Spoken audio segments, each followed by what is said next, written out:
Welcome back to Dungeon Master's Corner. Today, we take a play out of the Military Meme Handbook. If we don't know what we're doing, then neither will the enemy. Welcome back to another episode of Dungeon Master's Corner. My name is Brian, and with me today are my lovely co-hosts. I'm Nicole.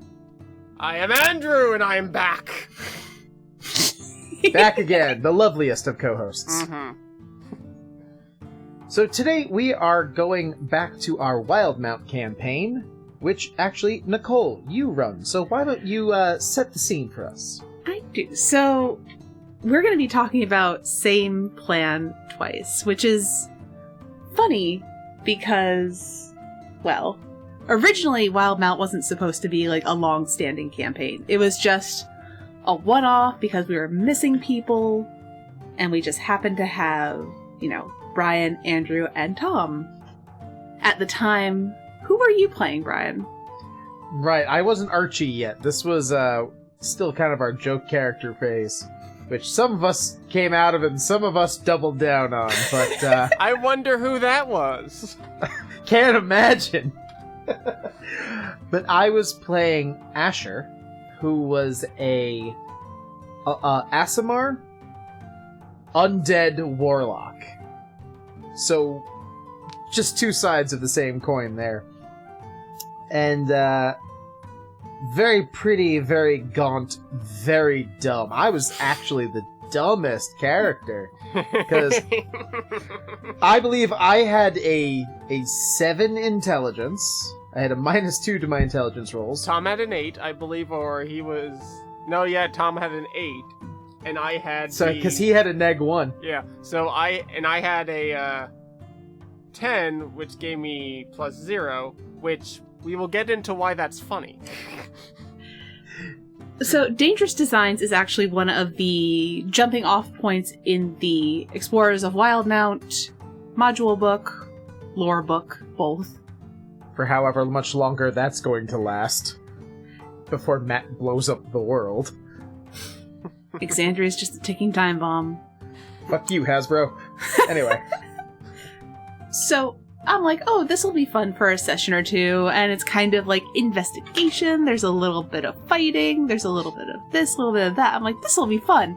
I had no idea, I just told them, level 2? Whatever you want, yeah. I don't care. The importance of a session 0, ladies and gentlemen. Yep. Oh, again, it wasn't supposed to be a long-standing campaign. It was just like a one-shot, maybe a two-shot. Nicole, you know better than that. Let's be honest. Come on. This is only going to take... It's a one-shot. It's only going to take one session. It always takes at least 2 to 3 with us. Let's be honest. But again, this was like one of our stopgap games while we were missing people. This is true. However, this excuse only goes so far because... As you said, this was an investigation. Mm-hmm. And we had me sitting at -2, Tom sitting at -1, and Bevan, hi, our smartest character, at his 0. Yep. And I did not play my intelligence, might I add. And there was story reason later on. But, yeah, I was not playing my stat. Which, there were reasons. Now, I established that after giving Nicole a complete blank check for this character. 3 sessions later. Which we'll talk about later, because that, is the best and the worst decision of your character. I've never been so happy with a character in my life. And I didn't even have to write it. It makes it even better. When you enjoy your character and you don't even have to do the work for him. Anyway... But yes, so they follow their investigation threads that lead them up to, without giving too many spoilers, to a cave, little mini dungeon where they eventually work their way through. You unionize the kobolds? We skipped the mini boss, which, because we took her out. We skipped the mini boss. In the first took her out minutes. early. Yep. The best part about that was, this is where we first encountered there is no off the map in D&D. She got to a certain distance, and... I'm like, oh, she's off the map, the encounter's done. It's like, no. No. The players are revolted. I vocally looked at Nicole, because we really don't do a video when we do this. But literally, I said to her, Nicole, there is no off the map. And she was like, oh no. And he fucking charged. And Bevan is a monk. He's a human monk that I've went way of the open hand. So, he's fucking fast. Monk, monster... Potato, What's the difference? Yeah. So we ended up killing that boss. We finished that part of the module, in an hour. And you were sitting there like, what the fuck do we do next? So we went on to the next part, where we did eventually get to the kobolds, to unionize the kobolds. We're skipping some stuff in there, but play it, it's fun. Yeah. Mhm. And we got very angry at the guy behind all of this because of what he was doing to our new friends, the Kobold Soul. But we'll get into that another time. But we were very angry at him, so we decided we were going to take him out. And we came up with a brilliant plan. Absolutely brilliant plan. I had the Mask of Many Faces, my staple with Warlocks. Honestly, between that and Eyes of the Runekeeper, it's the best thing ever. But I would turn into... I think it was like his assistant or something, because we captured his assistant. Yeah, I think it was was it a dwarf or a Durgar, something like that? It was a dwarf, because I still have his keys in my inventory. We'll get to your inventory and you crashing the economy, but... So we interrogated this guy, which I'm amazed we were able to appropriately interrogate this guy. We were so dumb. Yeah, but you have charisma. Yeah. That's true. We were a very charismatic party. We had a bard, a warlock, and Bevan. Well, we killed a few kobolds, and then we were able to sway this, like, they're on our side, asshole. You're by yourself. There are three of us. Your move. Yeah, we kicked his ass, we interrogated him, we got what we needed, and we had me turn into the Durgar, or dwarf, whatever he was, and then just bullshit for a while until we could, like, close in around him. The others were, like, either sneaking in, or I was maneuvering him into a certain point. And I think I actually got into the mech. You did. You did. So I'm sitting in this mech. We attack. Also, we should say, this part of the module, there is a mech that basically the final boss gets into that makes him a fucking nightmare to deal with. And we circumvented that whole thing by Mask of Many Faces and doing it. Continue, Ryan. Between Mask of Many Faces and a seatbelt is what we basically ruined him with. Because he couldn't get into this thing, and then we rolled him in, like, a round and a half. I think he didn't something even get to like that. He barely got to, because you guys got, like, a surprise round. He tried to get in the mech. That was what happened. He had cultist stats. Without the mech, he was useless. Yeah. And we just ended his existence. And I remember you sitting there like, I can't believe you guys pulled this off. And we're like, it's fine. And then came the next time this plan worked. So, this was when it started becoming less of like, oh, this is a little stopgap, one shot, two shot, and started becoming a little bit more expansive. So I'm like, okay, I'm gonna have these players again. What do I do with them? I know, I'm gonna send them out to Blade Garden, because there was a little, like, idea adventure thing. Intelligence, plot idea where investigation. I forgot. It was months later. I forgot how dumb you were. Yeah, but you still chose another investigation for us. Because it sounded fun. You are correct, but we played it wrong. Yeah. We played it dumb, and we still won. Yeah. We basically punched our way through the investigation, is basically what happened. As we demoralized the dead. I charmed. Scared the shit out of a child. We did traumatize the dead. Well, traumatize the child is more of who wanted to be the greatest thief ever, and we're like, you suck, don't do this. And then we beat up a wizard, which we'll get to in a moment. So, the little plot idea was the Morale Pals are like these like little comedy act duo. And when they do a show, like the curtain opens and their decapitated heads roll off the stage. And you have to try to figure out who killed it. Who killed them? Now, what happened? Keep in mind, we're very dumb. I think Bevan and I both applauded the we act. did. Like, yay, good it job. was a great And then act, you didn't. as far as Then I you could realized tell. it wasn't an act. Well, yeah. How did they do that? Oh. Whoopsies. So this led you to speaking to a petty thief. It led you to the red herring of a drow from Rosanna hiding out in an apothecary basement. And I stole her book. You did steal the apothecary necromancer's book, because that was a good plan. I saw no downsides to this. Nope, none. And nothing bad None. happened to me because of it. Nope, none at all. Not to you, no. Nothing bad happened to me. Sorry, Top. Oh, Phineas. Oh, Phineas. Oh yeah, he's in a worse spot right now. The necromancy book is nowhere near as bad. I was gonna say, I'm like, Anyway. So We'll probably tell this story later, but he's currently dead in hell, and we gotta get him back. So Spark they're notes first. investigating. They meet Folin from Dende Thal, and then they get pointed towards the sewer system, which they start going through to find it, to find the wizard who is actually behind it. And what was your plan?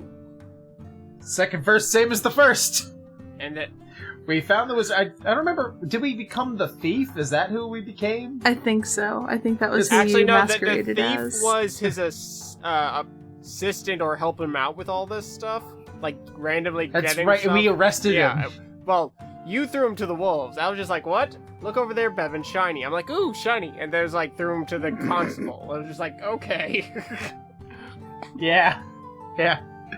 So I do the mask of many faces thing again to turn into the assistant, but the wizard was a little smarter than the culty guy.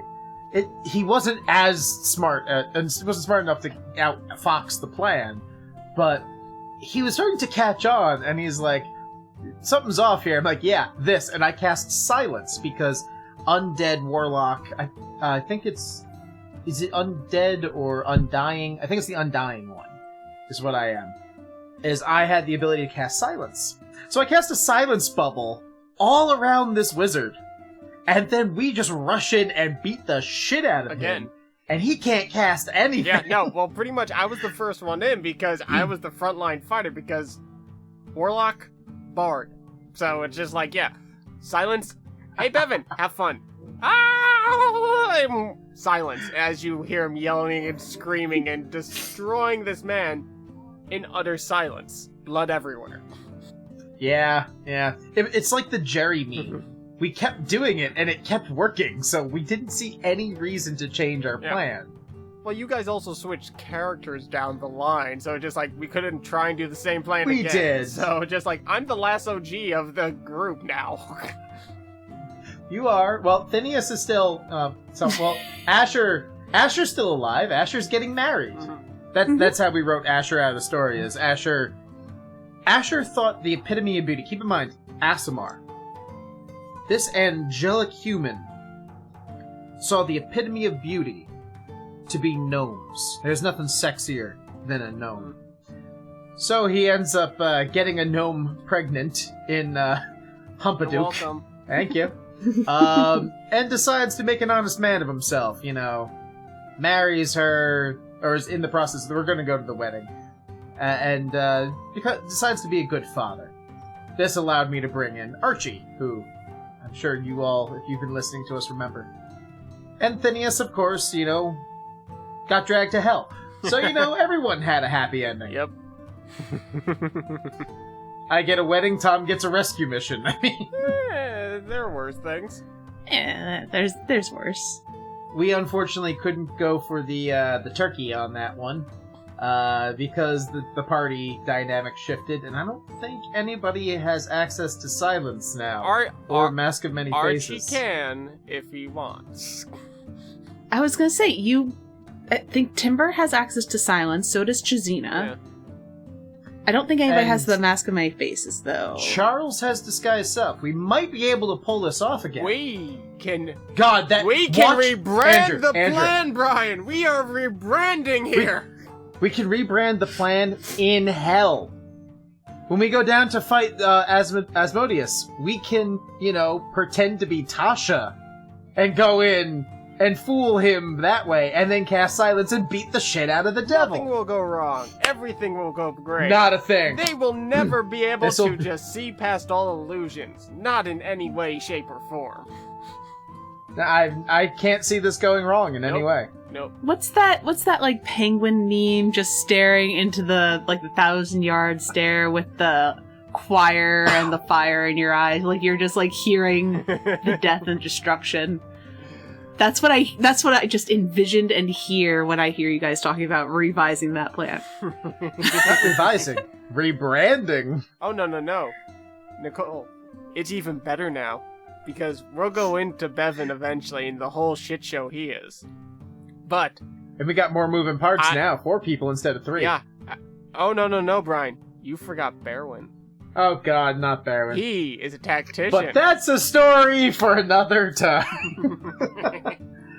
We have more. We have more. So, Nicole. Yes? As the dungeon master for this one. I hear the crying. It's so. Your tears sustain me. Salty. I'm just picturing that episode of South Park where Cartman has that kid eat his own parents. Your tears sustain me. What did you learn as a dungeon master for this particular? I don't want to say adventure because it was 2 adventures. I mean, when the players are committed to the bit and the enemies are stupid enough, the same plan can absolutely work more than once. Even if you die a little inside, it's fine. Because you gotta roleplay their intelligence and their knowledge. They did not know this plan happened before. No, but the players did. And honestly, though, kudos on the creativity in making it work twice. Yeah, that's the fun of it. Because there are a lot of plans that we try to sit down and make that die on first contact with the enemy. This plan not only worked, it worked twice. I kind of feel that's where we succeed, is because that group specifically was less about thinking. So basically, some of us like to overthink in our games, especially with the character. The smarter the character, the more we try to think and outsmart. We weren't trying to outsmart. We were just working with what we knew, and we were just like, let's just do it. You can't outsmart the stupid. Yeah, you can't. you can't, and that's the moral of the story, I feel. It's that scene from Avatar. This avatar must be a tactical, evasive genius. You have no idea where we're going, do you? Yes. Oh my god, yes. Well, anyway. Thank you for joining us for another episode of Dungeon Master's Corner. I have been Brian. I've been Nicole. I am Andrew, and I will be back more. I'm sorry. we are very lucky that we'll have Andrew back for a few more of these. I'm very excited. Me too. Yeah. Bye. Bye. Bye. Take it away, outro guy. Thank you for joining us for another episode of Dungeon Master's Corner. If you'd like to support us, please visit our Patreon at patreon.com/reliably chaotic to help us afford new music for our campaigns. Nicole seems to be getting fed up with the Benny Hill theme. Look it up, youngins. You can also drop us a line on Twitter at reliably chaotic. We'd love to hear from you.